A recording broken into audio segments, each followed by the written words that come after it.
स्वागत है आप सभी का हमारे इस चैनल पर। और मैं आपको पढ़ा रहा हूँ basic GS through NCERT class 6 geography का चैप्टर 8। ओके, चैप्टर नंबर 8 आज हम लोग को पढ़ना है और ये क्लास 6 का लास्ट चैप्टर है। आज के बाद ये जो आपकी एनसीईआरटी की क्लास 6 की जियोग्राफी है ये कंप्लीट हो जाएगी। इसके बाद हम लोग क्लास 7 को पढ़ेंगे और मैं साथ ही साथ हिस्ट्री भी पढ़ा रहा हूँ। तो हिस्ट्री में मैंने कुछ लेसन आपको पढ़ा दिए हैं, धीरे धीरे वो भी कंप्लीट हो जाएगा। उसके बाद हम हिस्ट्री का क्लास 7 पढ़ेंगे। तो फिलहाल मैं बात करता हूँ भूगोल की, यहाँ जियोग्राफी की। ओके, तो जियोग्राफी में 7 चैप्टर मैंने कंप्लीट करा दिए हैं और उसकी प्लेलिस्ट आपको यूट्यूब पर मिल जाएगी, हमारे चैनल पर सीक्वेंस से आपको सारी वीडियोस मिल जाएंगे, उसको देखिए। आज चैप्टर है हमारा 8वां और है भारत जलवायु, वनस्पति और वन्य प्राणी। ओके, थोड़ी बहुत भारत की जलवायु के बारे में पढ़ेंगे, वनस्पतियों के बारे में पढ़ेंगे और यहाँ पर वन्य प्राणियों के बारे में पढ़ेंगे, कौन कौन से जीव जंतु पाए जाते हैं। जो कुछ भी इस क्लास 6 में दिया है वो सारी चीज़ें हम लोग तो चलिए देर ना करते हुए हम जल्दी से अपने इस लास्ट चैप्टर को कंप्लीट कर लेते हैं। ओके, ताकि ये एक किताब आपकी कम से कम ख़त्म हो जाए।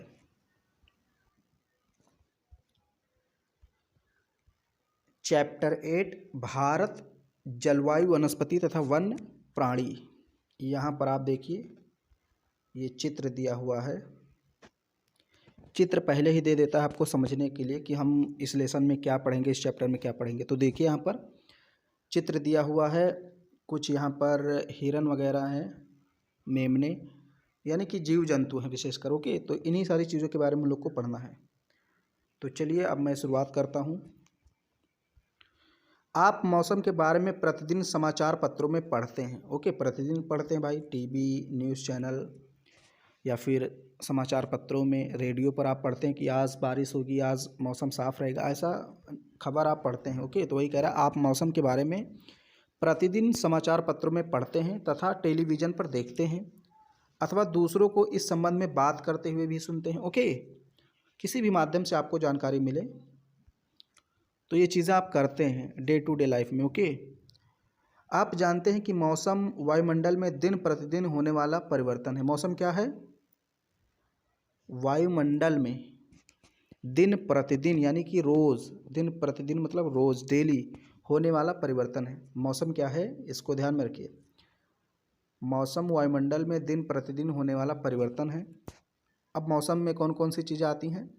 इसमें तापमान, वर्षा, सूर्य का विकिरण इत्यादि शामिल हैं। तो मौसम के ये तत्व हैं, अंग हैं: तापमान, वर्षा, सूर्य का विकिरण यानी सूर्य का प्रकाश। उदाहरण के लिए मौसम कभी गर्म तो कभी ठंडा रहता है, आपने देखा होगा। कभी कभी आसमान में बादल छा जाते हैं तो कभी कभी वर्षा हो जाती है। आपने ध्यान दिया होगा जब बहुत दिनों तक मौसम गर्म रहता है तब आपको ऊनी वस्त्रों की आवश्यकता नहीं पड़ती है। ओके, तो ये आपने देखा होगा कि जब काफ़ी गर्मी पड़ती है और मौसम, 1 मिनट, प्रॉब्लम, फिर ये बार बार प्रॉब्लम कहाँ से आ जाती है। चलिए सही है। हाँ, कह रहा है कि जब बहुत ज़्यादा गर्म पड़ती है। ओके, ये देखिए जब बहुत दिनों तक मौसम गर्म रहता है तो आपको ऊनी वस्त्रों की ज़रूरत नहीं पड़ती, आवश्यकता नहीं पड़ती। सही बात है, जब बहुत ज़्यादा गर्मी रहेगी, बहुत लंबे समय तक गर्मी रहेगी तो हम लोग ऊनी वस्त्र नहीं पहनते, अर्थात स्वेटर वगैरह नहीं पहनते हैं, टोपी नहीं लगाते हैं। आप खाने पीने में ठंडे पदार्थों को पसंद करते हैं भाई। गर्मी में हम लोग क्या पीते हैं? कोको कोला, ठंडा बर्फ़ और जो भी ठंडी चीज़ें होती, कुल्फ़ी वगैरह खाते पीते हैं, ठंडी चीज़ें खाते हैं। ओके, इसके विपरीत ऐसे भी दिन होते हैं जब आपको ऊनी वस्त्रों के बिना ठंड लगती है। ठंडी का मौसम, अब ठंडी का मौसम आ गया तो क्या आप रह पाएंगे बिना ऊनी वस्त्र के?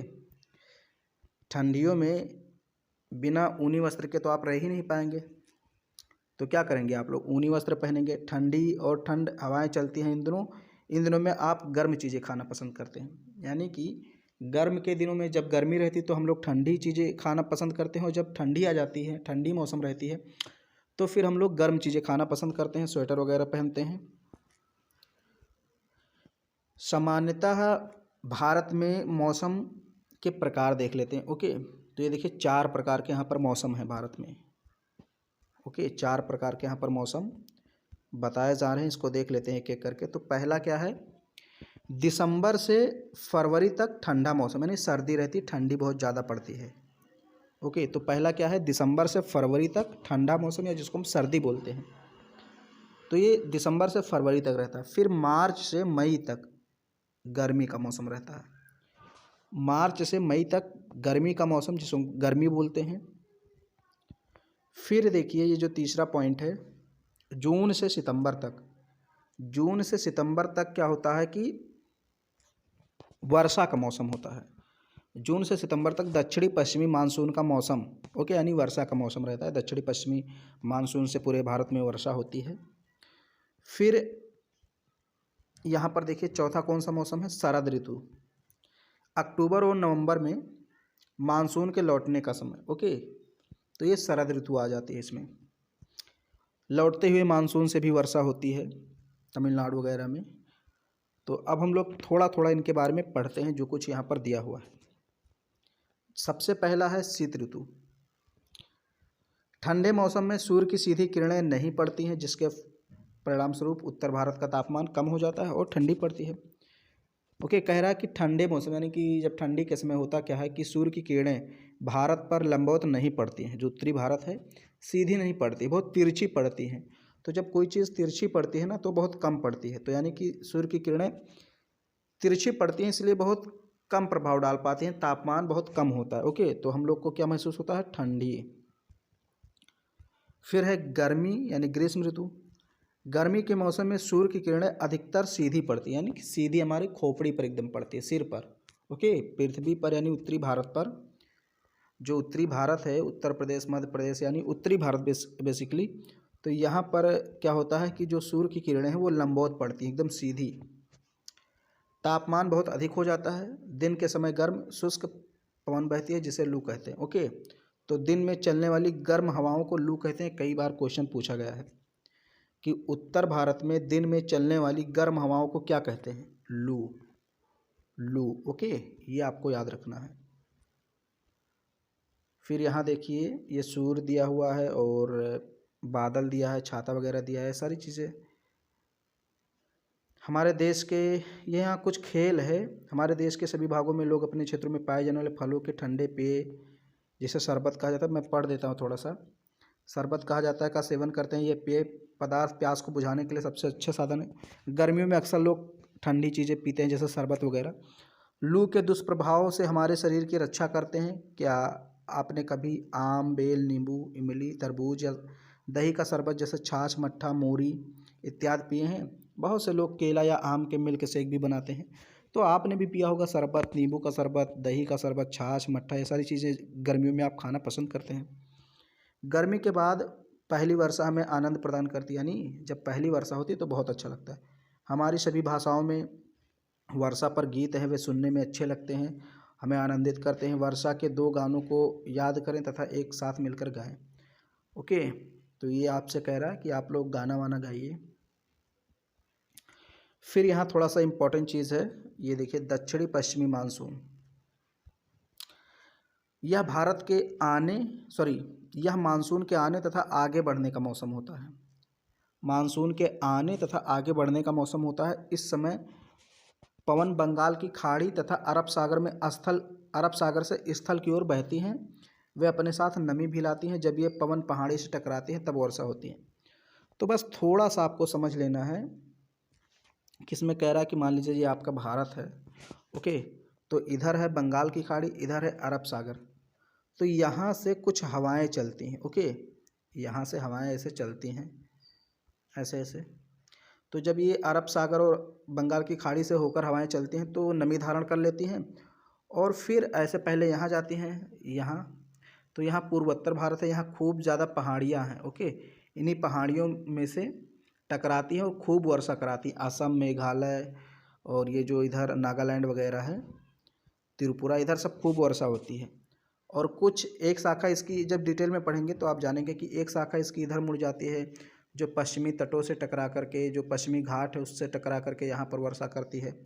पूर्वी घाट में भी पर्वत हैं, उनसे भी टकरा कर वर्षा करती है। और यहाँ जो वर्षा होती है, ये जब यहाँ से थोड़ी बहुत वर्षा बचती है, बादल चलते हैं, तो यहाँ फिर उत्तर प्रदेश में वर्षा कराते हैं और धीरे धीरे राजस्थान यहाँ पहुँचते पहुँचते, ये जो राजस्थान वाला इलाका है, यहाँ पहुँचते पहुँचते क्या होता है, मानसून में हवाएं जो रहती हैं उनमें नमी ख़त्म हो जाती है। तो जब नमी समाप्त हो जाती है तो राजस्थान वगैरह में वर्षा बहुत कम हो पाती है। ओके, इसीलिए राजस्थान में गर्म ज़्यादा पड़ती है, आप देखेंगे रेगिस्तान है। तो बेसिकली ये जानिए कि यहाँ कुल मिलाकर ये कह रहा है कि दक्षिणी पश्चिमी मानसून या वर्षा का मौसम ये क्या होता है। इसका मतलब ये कि पश्चिम बंगाल और बंगाल की खाड़ी और अरब सागर से स्थल की ओर हवाएं बहती हैं और उन हवाओं में नमी होती है। क्यों नमी होती है? क्योंकि वो अरब सागर तथा बंगाल की खाड़ी से उठी हवाएं हैं, तो सागरों से उठी हैं, इसलिए उनमें नमी होती है। और जब ये हवाएं पर्वतों से टकराती हैं तो वर्षा करा देती हैं। जैसे पूर्वोत्तर में बहुत सारे पहाड़ियाँ हैं, पर्वत हैं, तो वहाँ पर खूब ज़्यादा वर्षा होती है। वहाँ पूर्वोत्तर में वर्षा इसलिए ज़्यादा होती है क्योंकि वहाँ पर दरअसल पहाड़ियाँ जो हैं ऐसे हैं, मतलब गोल गोल करके ऐसे ऐसे चारों तरफ से पहाड़ियाँ हैं। तो जब एक बार वहाँ मानसून किसी तरह से घुस जाता है तो जल्दी बाहर नहीं आ पाता है, वहीं घूम घूम कर वर्षा कराता है, घूम घूम कर। इसीलिए सबसे ज़्यादा वर्षा पूर्वोत्तर में होती है। फिर किसी प्रकार निकल पाता है, निकल जाता है तो फिर कहाँ चला जाता है, आपका राजस्थान में, और फिर पंजाब वगैरह जम्मू कश्मीर में जाता है जहाँ बहुत कम वर्षा होती है। तो ये दक्षिणी पश्चिमी मानसून या वर्षा का मौसम आपके बताया। फिर यहाँ पर देखिए, मानसून के लौटने का मौसम या शरद ऋतु। इस समय पवन स्थल भागों से लौटकर बंगाल की खाड़ी की ओर बहती है। यह मानसून के लौटने का मौसम होता है। भारत के दक्षिणी भागों विशेषकर तमिलनाडु तथा आंध्र प्रदेश में इस मौसम में वर्षा होती है। किसी स्थान पर अनेक वर्षों में मापी गई मौसम की औसत दशा को जलवायु कहते हैं। तो पहले हम लोग ये भी पढ़ लेते हैं, लौटते हुए मानसून से किन दो राज्यों में वर्षा होती है। ये क्वेश्चन कई बार पूछा गया है। तो आंध्र प्रदेश और तमिलनाडु। अब जैसे ये जो मानसून है, होता क्या है कि ये अक्सर नवंबर अक्टूबर का महीना होता है। तो उस समय ये वर्षा होती है लौटते हुए मानसून से। तो जब ये हवाएं, जैसे ये अपना मान लीजिए भारत है, तो इधर आपका पड़ता है तिब्बत का पठार। तो यहाँ से जब हवाएं चलती हैं तो ये ऐसे यहाँ पर बंगाल की खाड़ी में यहाँ से नमी धारण करके फिर यहाँ पर आंध्र प्रदेश और तमिलनाडु में वर्षा करा देती हैं, क्योंकि यहाँ बंगाल की खाड़ी में नमी धारण कर लेती हैं। तो कौन कौन से दो राज्य हैं जहाँ लौटते हुए मानसून से वर्षा होती है? तो तमिलनाडु और आंध्र प्रदेश, ये ध्यान में रखिए आप। फिर यहाँ पर बताया आपको जलवायु किसे कहते हैं। तो जलवायु भाई किसी स्थान पर अनेक वर्षों में, एक वर्षों में नहीं, अनेक वर्षों में मापी गई मौसम की औसत दशा को जलवायु कहते हैं। किसी स्थान पर अनेक वर्षों में, लगभग 30 से 40 वर्ष आप कह सकते हैं। किसी स्थान पर अनेक वर्षों में मापी गई मौसम की औसत दशा को जलवायु कहते हैं। और मौसम किसे कहते हैं, मैंने बताया था, दिन प्रतिदिन होने वाले परिवर्तन को मौसम कहते हैं। फिर यहाँ देखिए, भारत की जलवायु को मोटे तौर पर मानसूनी जलवायु कहा जाता है। तो भारत की जलवायु कैसी है? मानसूनी। मानसून शब्द अरबी भाषा के मौसम से लिया गया है, जिसका अर्थ होता है मौसम। भारत की स्थिति उष्णकटिबंध में होने के कारण अधिकतर वर्षा मानसूनी पवन से होती है, यानी दक्षिणी पूर्वी जो हवाएं हैं उन्हीं से होती, उसी को कहते हैं मानसूनी पवन।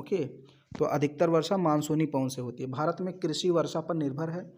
अच्छे मानसून का मतलब है पर्याप्त वर्षा तथा प्रचुर मात्रा में फसलों का उत्पादन। फिर यहाँ देखिए यहाँ पर कुछ चीज़ें दी हुई हैं। अगर किसी वर्ष मानसूनी वर्षा कम हो या नहीं हो तो क्या होगा? फसलें प्रभावित होंगी, नहीं होंगी, कुएं का पानी का स्तर ऊपर जाएगा, नीचे जाएगा, गर्मी का मौसम लंबा होगा, छोटा होगा, ये सारी चीज़ें आप कर सकते हैं। तो अगर मानसूनी वर्षा कम हुई या नहीं हुई तो भाई फसलें प्रभावित होंगी ज़रूर, और पानी का जो स्तर है कुएं का वो नीचे चले जाएगा, गर्मी का मौसम लंबा होगा। सारी चीज़ें आप कर ही सकते हैं खुद। फिर है, किसी स्थान की जलवायु उसकी स्थिति, ऊंचाई, समुद्र से दूरी तथा उच्चावच पर निर्भर करती है। तो ये जलवायु के जो घटक हैं कौन कौन से हैं, कारक कौन कौन से हैं जलवायु के? स्थिति, ऊंचाई, समुद्र से दूरी, ये सब जलवायु को प्रभावित करते हैं। अब जैसे स्थिति का मतलब कोई क्षेत्र है पहाड़ों पर स्थित है या कोई मैदानों पर, कोई पठारों पर, तो उनकी जलवायु अलग होगी। ऊंचाई का मतलब मैंने बताया कि पर्वतों पर यानी ऊंचे स्थान पर है तो उसकी जलवायु अलग होगी। अगर पर्वत के निचले भागों में है तो वहाँ की जलवायु अलग होगी। समुद्र से दूरी, ओके, तो जैसे जैसे आप समुद्र के पास जाएंगे आपको जलवायु एकदम सेम वाली मिलेगी। सेम जलवायु मतलब समान जलवायु, एक समान जलवायु रहेगी, ना तो ज़्यादा ठंडी पड़ेगी ना गर्मी। और जैसे जैसे आप समुद्र से दूर जाते चले जाएंगे, जैसे जैसे दूर जाएंगे तो आपको अगर ठंडी का मौसम है तो ठंडी जलवायु, गर्मी का मौसम तो गर्म जलवायु। लेकिन अगर आप समुद्र के पास ही रहते हैं तो ना तो ज़्यादा ठंडी जलवायु रहेगी ना तो गर्म। तो इसलिए समुद्र से दूरी तथा उच्चावच इस पर भी निर्भर करता है कि ये जलवायु के कारक हैं। स्थिति, ऊंचाई, समुद्र से दूरी तथा उच्चावच पर जलवायु निर्भर करती है। इसलिए हमें भारत की जलवायु में क्षेत्रीय विभिन्नता का अनुभव होता है। अब देखिए, राजस्थान के मरुस्थल में स्थित जैसलमेर तथा बीकानेर बहुत गर्म स्थान है। ओके, तो ये जो जैसलमेर है और बीकानेर ये भारत के सबसे गर्म स्थान है राजस्थान में। फिर जम्मू कश्मीर में चला जाइए, द्रास ये स्थान का नाम है, और कारगिल, यहाँ बर्फीली ठंड पड़ती हो कि बहुत ज़्यादा ठंड पड़ती है। तटीय क्षेत्र जैसे मुंबई तथा कोलकाता की जलवायु मध्यम है। मध्यम जलवायु मतलब एक समान जलवायु है। मैंने बताया कि जो समुद्र के किनारे स्थान होते हैं वहाँ जलवायु बराबर रहती है, एक समान रहती है, ना तो ज़्यादा ठंडी ना तो ज़्यादा गर्मी। तो ये जो मुंबई है या कलकत्ता है ये कहाँ पर स्थित है? ये स्थित है समुद्रों के किनारे, तो इसलिए यहाँ पर समान जलवायु रहती है, मतलब ना तो ज़्यादा ठंडी ना ज़्यादा गर्मी। ये देखिए लिखा है, वे ना ही अधिक गर्म है ना ही अधिक ठंडे। समुद्र तट पर होने के कारण यह स्थान बहुत अधिक आर्द्र है। विश्व में सबसे अधिक वर्षा मेघालय में स्थित मौसिनराम में होती है, जबकि किसी किसी वर्ष राजस्थान के जैसलमेर में वर्षा ही नहीं होती। मैंने बताया था शुरुआत में ही कि राजस्थान तक पहुँचते पहुँचते जो हवाएं होती हैं उनमें स्थित नमी सूख जाती है और वहाँ पर वर्षा नहीं हो पाती है, और सबसे ज़्यादा वर्षा पूर्वोत्तर में होती है। ये देखिए मेघालय में मौसिनराम। फिर यहाँ पर देखिए प्राकृतिक वनस्पतियाँ। तो सबसे पहले आप इस चित्र को देखिए, सब कुछ दिया हुआ है 1.5 metre, 5 metre, 20 metre, 40 metre, 60 metre, और इन वृक्षों को क्या कहते हैं। ओके, ये देखिए, तो 1.5 मीटर तक जो वृक्ष रहते हैं उनको झाड़ी वाली परत कहते हैं। फिर तरुण वृक्ष, फिर बितान आ जाता है, फिर उद्गामी परत। ये सब अभी जब आप बड़ी कक्षाओं में जाएंगे तो वहाँ आपको और डिटेल में मिलेगा। फिर यहाँ देखिए उष्णकटिबंधीय वर्षा वन है। ओके, बहुत घने होते हैं। तो चलिए हम लोग थोड़ा सा पढ़ते हैं प्राकृतिक वनस्पतियों के बारे में। हम अपने चारों तरफ विभिन्न प्रकार का पादप जीवन देखते हैं। पादप मतलब पेड़ पौधे। हरे घास वाले मैदान में खेलना कितना अच्छा लगता है, हमको भी, सभी को अच्छा लगता है भाई। कुछ पौधे छोटे होते हैं जिन्हें झाड़ी कहा जाता है, जैसे कैक्टस तथा फूलों वाले पौधे, मतलब ये छोटे छोटे पौधे हैं झाड़ियों में उगते हैं। ओके, तो इनको झाड़ी कहा जाता है, जैसे कैक्टस या जो फूल वगैरह होते हैं आपने देखा होगा। इसके अतिरिक्त बहुत से लंबे वृक्ष होते हैं, उनमें से कुछ में बहुत शाखाएं तथा पत्तियां होती हैं, जैसे नीम, आम, इन सभी को आप जानते हैं। तो कुछ वृक्ष ऐसे होते हैं जिनमें पत्तियों की मात्रा बहुत कम होती है, जैसे नारियल या घास, झाड़ियाँ तथा पौधे जो बिना मनुष्य की सहायता से उपजते हैं उन्हें प्राकृतिक वनस्पति कहते हैं। अब देखिए कह रहा है कि घास, झाड़ियाँ तथा पौधे जो बिना मनुष्य की सहायता से ही उगते हैं उन्हें प्राकृतिक वनस्पति कहा जाता है। बहुत अच्छी डेफिनेशन यहाँ पर बताइए कि प्राकृतिक वनस्पतियाँ किसे कहते हैं। तो घास, झाड़ियाँ तथा पेड़ पौधे जो बिना मनुष्य की सहायता से ही उपजते हैं, अपने आप उग जाते हैं, उन्हें प्राकृतिक वनस्पतियाँ कहते हैं। क्या आप कभी यह नहीं सोचते कि ये एक दूसरे से किस प्रकार भिन्न है? अलग अलग जलवायु में अलग अलग प्रकार की वनस्पतियाँ पाई जाती हैं। इनमें वर्षा की मात्रा सबसे महत्वपूर्ण होती है। जलवायु की भिन्नता के कारण भारत में अलग अलग तरह की वनस्पतियाँ पाई जाती हैं। ओके, तो मतलब जहाँ जलवायु शीत है, ठंडी है, वहाँ ठंडे जलवायु वाले पेड़ पौधे पाए जाएंगे। जहाँ गर्म है वहाँ गर्म जलवायु वाले पेड़ पौधे पाए जाएंगे। राजस्थान में चले जाएंगे तो वहाँ उष्णकटिबंधीय मतलब बहुत गर्म पौधे पाए जाएंगे जो कटीले होते हैं। आपने देखा होगा राजस्थान में कैक्टस वगैरह वहाँ पर होते हैं, बबूल वगैरह होते हैं जो बिना पानी के भी उग सकते हैं। तो अलग अलग कैटेगरी होती है, अलग अलग क्षेत्रों में अलग अलग जलवायु में अलग अलग पेड़ पौधे उगते हैं। जहाँ बहुत ज़्यादा वर्षा होती है और गर्मी पड़ती है वहाँ पर इस प्रकार के वन उगते हैं, उष्णकटिबंधीय वर्षा वन। ओके, अब हमें वनों की आवश्यकता ही क्यों है? तो सभी लोग जानते हैं वन हमारे बहुत काम आते हैं। चलिए पढ़ लेते हैं। वन हमारे लिए बहुत ही लाभदायक हैं, विभिन्न कार्य करते हैं। ये पेड़ पौधे ऑक्सीजन छोड़ते हैं, सबसे बड़ा काम इनका है कि हम लोग को ऑक्सीजन प्रदान करते हैं जिसे हम सांस के रूप में लेते हैं तथा कार्बन डाइऑक्साइड को ग्रहण करते हैं। ओके, तो ये जो पौधे होते हैं ये ऑक्सीजन छोड़ते हैं, कार्बन डाइऑक्साइड सोख लेते हैं। तो सबसे पहला काम इनका यही है। पेड़ पौधों की जड़ें मिट्टी को बांध कर रखती हैं। ओके, इस प्रकार वे मिट्टी के अपरदन को रोकते हैं। अगर हम पेड़ पौधे लगाएंगे तो मिट्टी को बांध कर रखती हैं, जो जड़ें होती हैं वो मिट्टी को बांध कर रखती हैं जिससे मिट्टी का अपरदन नहीं होता है। वनों से हमें ईंधन, लकड़ी, चारा, जड़ी बूटियाँ, लाख, शहद, गोंद ये सब प्राप्त होते हैं। वन्य जीवों के प्राकृतिक निवास है। ओके, वन क्या है? वन्य जीवों के प्राकृतिक निवास, यानी कि जीव जंतु जानवर वगैरह वनों में रहते हैं। तो ये सारे लाभ हैं वनों से हमें। पेड़ों की अंधाधुंध कटाई के कारण भारी मात्रा में प्राकृतिक वनस्पतियां समाप्त हो गई हैं। लगातार उद्योगों के लिए कच्चा माल प्राप्त किया जाता है पेड़ों से। ये सारी चीज़ें आप बता सकते हैं कि ये सब लाभ है पेड़ों से। लेकिन अब क्या हो रहा है कि लगातार पेड़ काटे जा रहे हैं। कहीं सड़कें बनाई जा रही हैं, कहीं पुल बनाए जा रहे हैं, कहीं मकान बनाए जा रहे हैं। तो इससे क्या होता है कि जो वन हैं वो सारे वन काटे जा रहे हैं। तो इससे पर्यावरण को काफ़ी नुकसान हो रहा है। हमें अधिक पौधे लगाने चाहिए, जो पेड़ बचे हैं उनकी रक्षा करनी चाहिए, लोगों को पेड़ों के महत्व के बारे में बताना चाहिए। हम लोग कुछ खास आयोजन जैसे वन महोत्सव मनाकर अधिक से अधिक लोगों को इस प्रयास में शामिल कर सकते हैं तथा पृथ्वी को हरा भरा रख सकते हैं। ओके, तो वही कह रहा है कि वनों को लगाना चाहिए। अगर हम एक वन काटते हैं तो कम से कम 2 पेड़ लगाने का प्रयास करना चाहिए। ओके, ऐसा नहीं है कि सिर्फ काटते ही रहें, लगाएं ना। फिर यहाँ कुछ पढ़ लीजिएगा, लीला के बारे में है। देखिए, लीला के माता पिता उसके जन्मदिन पर एक पौधा रोपते हैं। ये कुछ चीज़ें यहाँ दी हुई हैं, दवाइयाँ, आश्रय, चारा, ईंधन, ये सब हमें वनों से प्राप्त होते हैं। ओके, ये सब हमें वनों से ही प्राप्त होते हैं।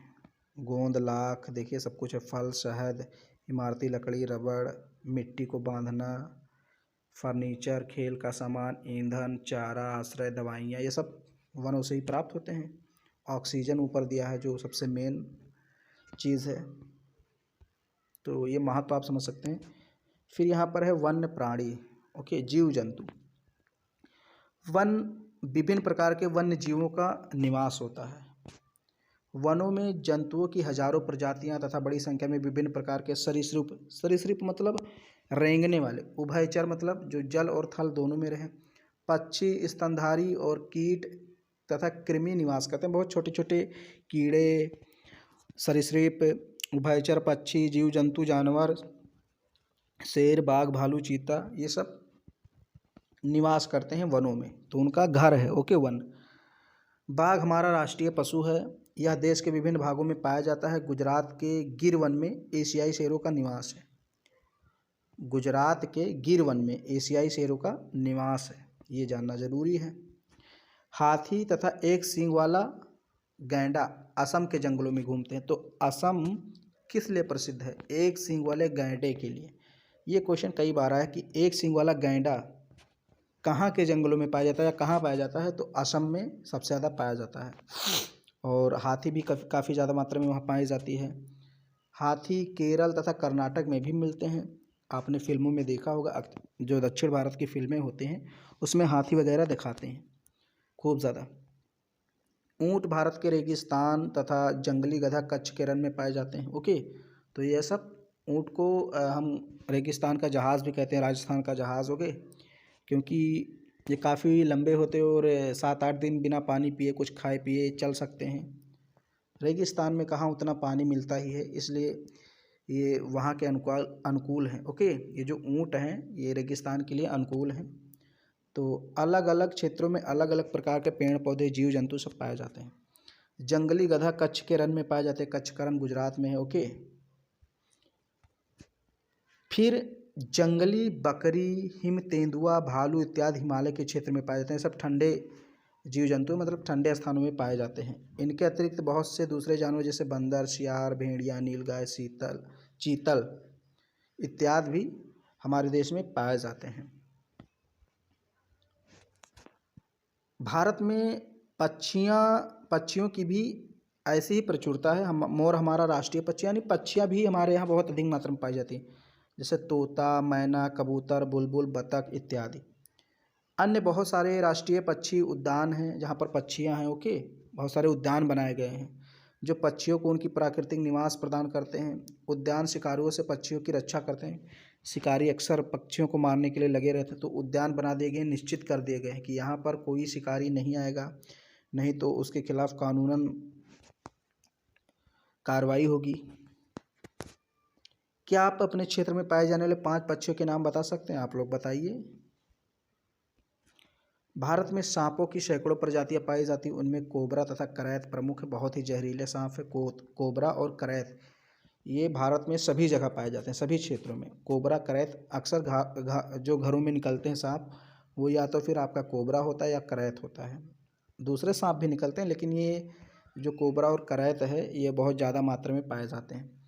वनों के कटने तथा जानवरों के शिकार के कारण भारत में पाए जाने वाले वन्य जीवों की प्रजातियां धीरे धीरे घट रही हैं, तेज़ी से, धीरे धीरे नहीं तेज़ी से घट रही हैं। ओके, बहुत सी प्रजातियां तो समाप्त भी हो चुकी हैं। उनको बचाने के लिए बहुत से नेशनल पार्क, पशु विहार, जीव मंडल, आरक्षित क्षेत्र स्थापित किए गए हैं। आपने देखा होगा कि बहुत सारे चिड़ियाघर वगैरह बनाए जाते हैं, वन्य जीव विहार बनाए जाते हैं, उद्यान बनाए जाते हैं, अभयारण्य बनाए जाते हैं। तो ये सब जीव जंतुओं, पशु पक्षियों, इनको बचाने के लिए, उनकी प्रजातियों को संजो रखने के लिए बनाए जाते हैं, ताकि वो बचे रहें भविष्य में, क्योंकि ये हमारे पर्यावरण का हिस्सा है। सरकार ने हाथियों तथा बाघों को बचाने के लिए बाघ परियोजना, हस्त परियोजना जैसी परियोजनाओं को शुभारंभ शुरू किया है। क्या आप भारत के कुछ पशु विहारों के नाम तथा मानचित्र में उनकी स्थिति बता सकते हैं? फिर यहाँ देखिए चित्र, बहुत सुंदर चित्र दिया है। यहाँ पर तेंदुआ है और ये चीता है, फिर ये देखिए गैंडा है और हाथी वगैरह हैं, बत्तख, सब कुछ यहाँ पर है, बगुला, और भी आप देखिए बारहसिंघा, कई जानवर हैं यहाँ पर, पहचानिए आप लोग। आप वन्य जीवों के संरक्षण में भी अपना हाथ बटा सकते हैं। आप जानवरों के शरीर के विभिन्न अंगों जैसे हड्डी, सींग, पंख से बनी पदार्थों को खरीदने से इनकार कर सकते हैं। ओके, क्योंकि ये जानवरों को मार कर बनाए जाते हैं। जानवरों को मार कर उनकी हड्डी, सींग तथा पंख से बहुत सारे सामान बनाए जाते हैं। कंघी वगैरह सींग से बनते हैं, हाथी दांत से कंघी बहुत अच्छा बनता है। तो अगर इन सामानों को आप लेने से इनकार कर देते हैं तो अच्छा करते हैं, मतलब ताकि वो लोग ना मारें।